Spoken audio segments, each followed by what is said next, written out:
Hey folks, and welcome to another video of mine. Well, here I am making this video at 1 a.m. in the middle of the night, and that's because I just watched Black Adam in the theaters, and I'm excited to talk about it. I've highlighted a few points that I want to go through, and these points probably are going to help you decide whether you want to watch the movie or not. Well, I definitely think that you should, and here are my reasons. So the first point that I actually want to talk about is the formulaic way most of these superhero movies are made. Now, when I read reviews about movies, I'm kind of surprised that they haven't really spoken about this quite a lot because I have watched a lot of superhero movie reviews. Now, I don't know if you have noticed this as well or not, but most of these successful superhero movies have a formula behind it.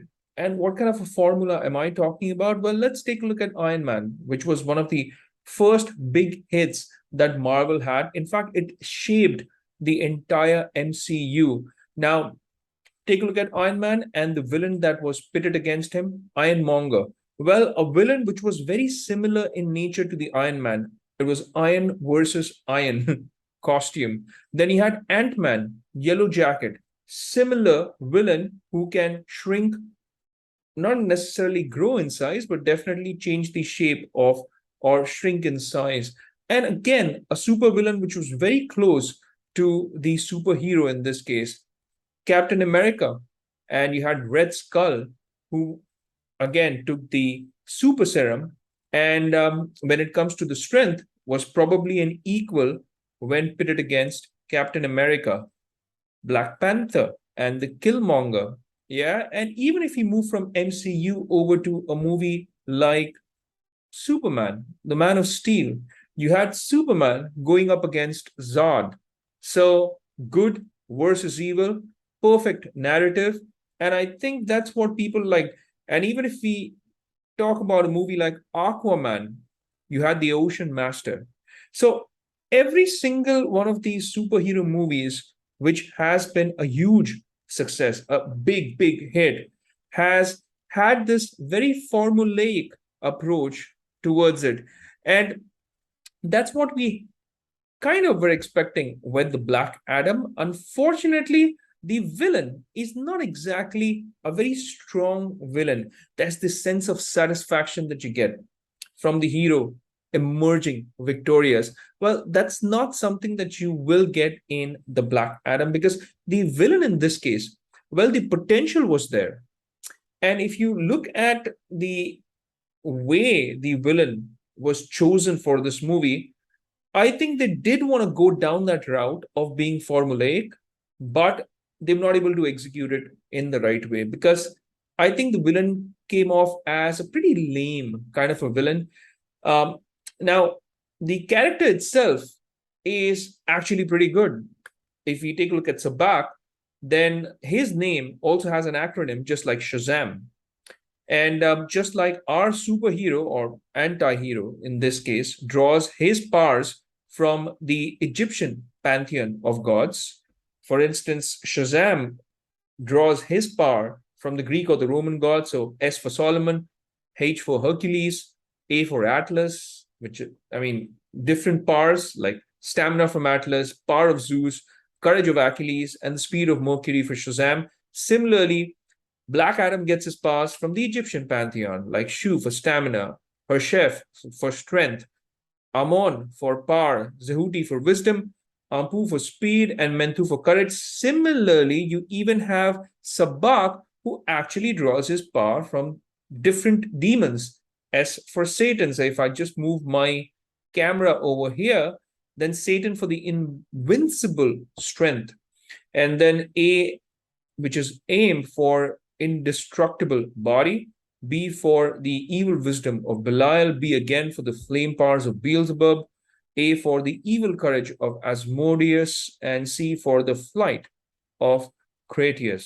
So there is this common, you could say, thread in all the hit or super hit blockbuster superhero movies that we have had in the past. And I think they did want to go that formulaic way, but the execution was not right because what we got at the end of the day was a very weak villain, a lame villain. also there were a lot of missed opportunities. For instance, in the entire equation, where is Shazam? Because Shazam is supposed to be a very crucial character to the Black Adam mythos, or this whole universe. Black Adam, of course, is one of the main villains from the Shazam comics. At least that's how he started off. Later on, I mean, he became an anti-hero and then even a hero in the comic books. So the missed opportunity lies in the fact that, well, we had Dwayne The Rock Johnson, in fact, producing both the Shazam movies, but there is no mention of Shazam. Not a single word apart from the word that he obviously uses to transform himself into Black Adam. But apart from that, and yes, there is one common thread, which is the wizard. So, yeah, we do see the same wizard, the same actor playing the wizard in the Black Adam as well. But apart from that, no mention of the superhero Shazam. In this case, I'm talking about Captain Marvel. Yes, he was known as Captain Marvel before we had MCU taking that name away. So, unfortunately, we don't get to hear about him.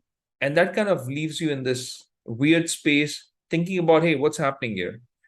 Now, it would have been really cool if we could have some hints about the Shazam family going up against Black Adam. That would have been really cool. In fact, I would have enjoyed that more than JSA going up against Black Adam in this movie. And I'm going to get to that.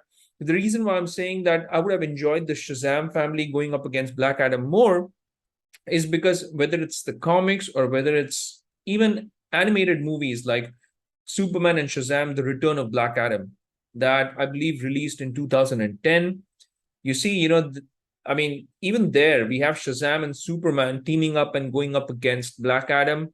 In the comics, you had, again, if I go back to this screen, you had the Shazam family going up against Black Adam. So there is Shazam, who's always pitted against Black Adam in the comics, in the animated movies, but here, nothing, nada, zilch. Yeah, so I think that was a missed opportunity. The other thing that I found was really weird was the Justice Society of America and the choice. Now, I believe personally that it's kind of a waste in this movie because the movie just highlights two characters. That's Hawkman and Dr. Fate. That's about it. I mean, Atom Smasher and Cyclone being there, not being there is kind of irrelevant. Even if you take them out of the movie, I don't think it's going to have a very big impact on the movie. So even when we talk about Justice Society, now we go to maybe the dictionary meaning of what a society is supposed to be. It's a large group of people. Now, the weird thing is that they show this huge mansion, which kind of resembles the X-Men mansion in a way. I don't know if you feel the same, then do let me know. So there's this huge place, and we're supposed to believe that the Justice Society of America is supposed to be here. But whom do we get at the end of the day? Just 4 people. So 4 people living in this huge place. In fact, not even 4 people living in this huge place, because when the movie introduces us to Atom Smasher and to Cyclone, they're newbies. So just imagine, they're only basically 2 people living in that mansion, which is Hawkman and Dr. Fate, which was quite weird for me. Such a huge place just for these 2 blokes. That's about it. So the movie does not do justice to these 4 characters, I would say. I mean, Hawkman and Dr. Fate are still relevant. And I think if you take them out of the movie, then the movie will feel empty. So they definitely contribute to the movie. And I think instead of using that name, Justice Society of America, they should have just gone along with Hawkman and Dr. Fate. That's about it. Just skip the Justice Society of America because, hey, I would have loved to see more characters from the Justice Society of America, like Green Lantern, like Power Girl, like The Flash. So, I mean, these are the popular ones. Apart from that, there's Sandman. There are other characters as well. And, well, we get a very half-baked kind of a Justice Society of America, and that's kind of disappointing. The other thing that I was really disappointed about was the powered down version of Dr. Fate. Now, Dr. Fate is supposed to be one of the most powerful characters in the DC, not EU, DC universe, at least the comics. But here in this movie, he's really powered down now. Here is this guy who can literally move planets by his thought. Yes, just by saying a few mantras, he can bring people back to life. Like he literally brings Green Lantern back to life after, I believe, the Spectre kind of kills him in the comics. So here's a character who can resurrect the dead. And spoiler territory now, instead of resurrecting the dead, he himself dies in the movie, which was a bummer. Really disappointing. And I'm going to talk about that in a short bit as well. But before that, let's get on to the cast and the performance. The casting of the movie was really strong. I think Dwayne "The Rock" Johnson, he is Black Adam for me now. Moving forward, he really embodies the titular character, Black Adam. And I think DC has always been really good with casting. When I look at the DC movies, Henry Cavill is Superman for me. Has always been ever since Man of Steel came out. Even Gal Gadot, Wonder Woman, yeah, she is Wonder Woman. I don't exactly relate with Ezra Miller's Flash, and I don't think he's a good choice for it. Obviously, he's in the news for all the wrong reasons as well. Apart from that, I didn't really enjoy. In fact, I think personally, Grant Gustin would have been so much better as the Flash. Let me know in the comment section if you feel the same way. But coming back to this movie's cast and performances, well, Dwayne "The Rock" Johnson nails it. Sarah Shahi as Isis is good. I mean, she is really good. Noah Centineo, unfortunately, he's in a movie where he does not have an impact. So whether he's there, whether he's not there, it's not going to make a difference. Same goes for Contessa Swindle, who plays Cyclone. Pierce Brosnan, man, everything he touches is gold. For me, Pierce Brosnan is and always, I think, will be my favorite James Bond. I like him over Daniel Craig, in fact. Fantastic. I mean, he's fantastic in the movie as well. That's why it kind of hurt me even more when he dies in the movie. Aldous Hodge is also great as Hawkman. And it's no surprise that Henry Cavill is in the movie. In fact, even if you put in Black Adam cast on Google, Henry Cavill's name comes up. This is the entire list of the cast. So it's no surprise anymore that he is in the movie. Then this bloke, Muhammad Amer, who plays the brother, I think, of Sarah Shahi, he was quite funny. So I liked him, especially the scene where he's lying down and he's got a bullet on his stomach, or rather in his stomach, and he's talking to Dr. Fate. I think that scene was pretty hilarious. So it was definitely funny. Viola Davis as Amanda Waller, she always nails it. So really good. Sabbac or Ishmael in this case, no, I think, again, there's nothing wrong with the casting. It's just that the villain was so weak that you don't feel anything for it. So the casting was spot on. Every single person, I believe, who is in the movie does a great job. The performances are absolutely fantastic. Let me just sum it up by talking about the things that worked for me, the things that didn't work for me. Let's start off with the things which did not work for me. There's this bit towards the end of the movie where we literally have dead people walking around. I mean, what's up with that? There was no need for it. We have the kid Amon, who is the son of Isis in this case, who is literally standing at this, this elevated or kind of a podium kind of a place, and he's doing this this hand symbol, the Eye of Providence. You could say Freemasonry going out with it. That's why I've written in Freemason kid. There's definitely symbolism there. Apart from that, I've already mentioned this. I'll mention this again. The empty roster of the JSA just didn't work for me. Powered down, dead Dr. Fate did not work for me. And what's even weird is the fact that where were these superheroes, Shazam and Superman, when Dr. Fate or when Kondak was in trouble? Now, please remember that there is a post-credit scene as well, where Amanda Waller says that, oh, I'm going to send, somebody who's not even from this planet. Dwayne "The Rock" Johnson says, send them all. She just sends one. That's about it. So if he can now come after everything's gone down in the movie, why couldn't he just come maybe a day before or a few days before that, or when Dr. Fate was in trouble, where Hawkman was being beaten up? So even Shazam, where was he? I think that's the kind of issues that we are talking about with the story aspect of this movie, and these things just did not make any sense for me. So Henry Cavill can come in the end credit scene or the post credit scene, whatever you want to call it, but he just can't come up when the world is in danger. That's weird. Well, things that did work for me, I would say the action and the kills. It kind of reminded me of the video games Injustice, even Mortal Kombat for that. You put in a little bit more gore and blood. I think some of those kills can really be high up there with those kills in the Mortal Kombat games. I think it's great. I mean, the way they've shown it, it's PG-13, but I think it's personally, I would say it's more than PG-13. It's going to be difficult for younger kids to watch this for sure because it's extremely violent, but I enjoyed that bit. So the action is great. These special effects are fantastic. I think one of the best that I've seen in superhero movies. Marvel superhero movies of late, I think the special effects or the quality of special effects has actually gone down in these Marvel movies. The costumes, they were great. One more thing that I haven't pointed out here was there was no unnecessary humor. Yes, it was humorous in parts, but it was not extremely humorous. Now, a lot of people, they have gone like high on humor with the Marvel movies of late and even the Marvel series. She-Hulk just didn't work for me.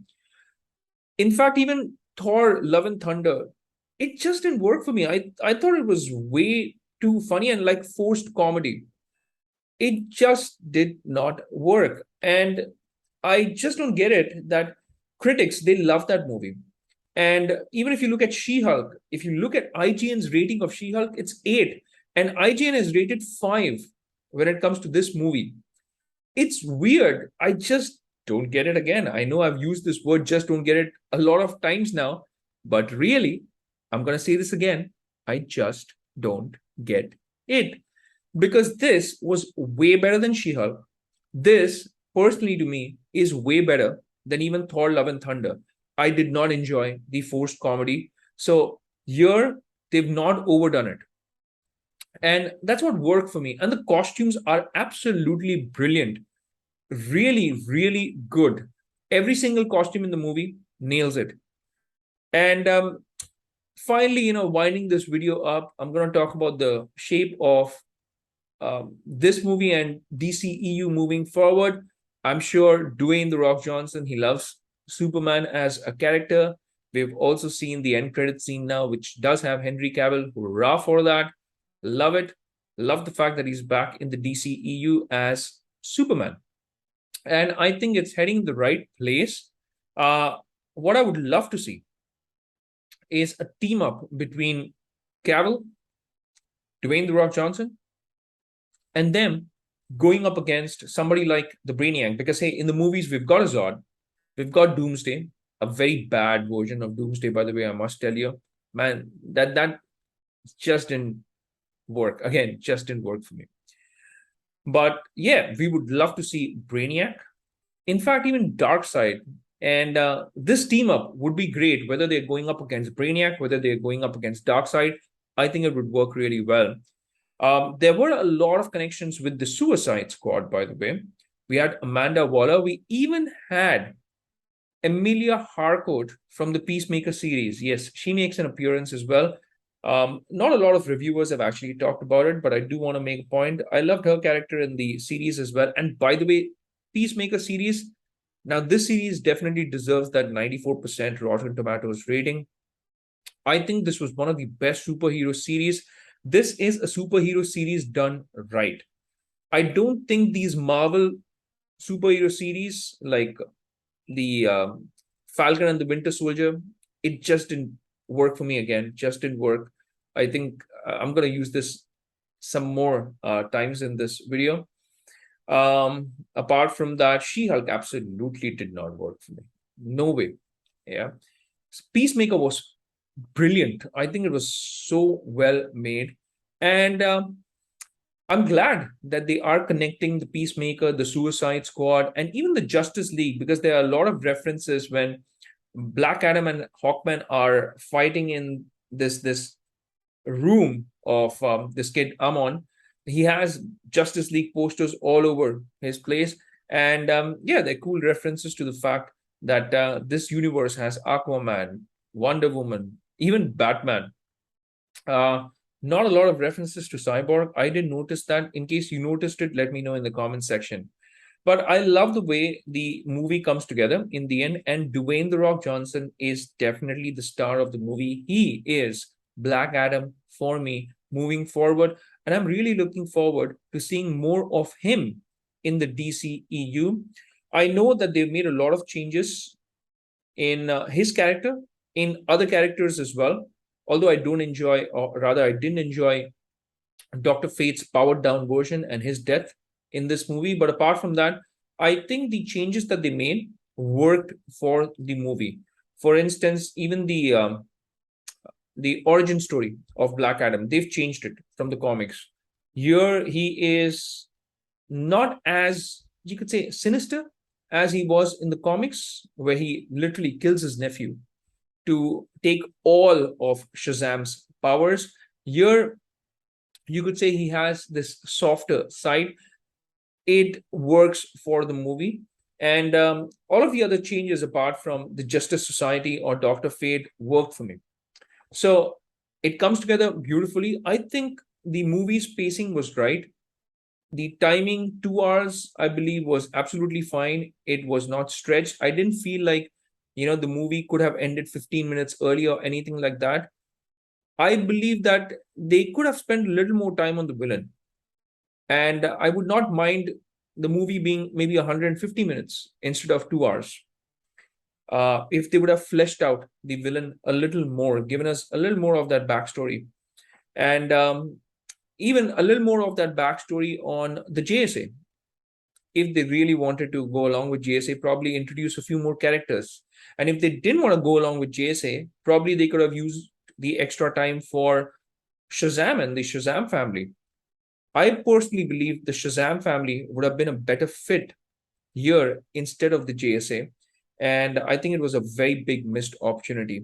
But again, Dwayne The Rock Johnson nails it. He is Black Adam. He's great in the movie. I personally believe you should watch it. Don't go by what Rotten Tomatoes says, or what a few of these critics are saying. You're giving it 5 or 6 out of 10.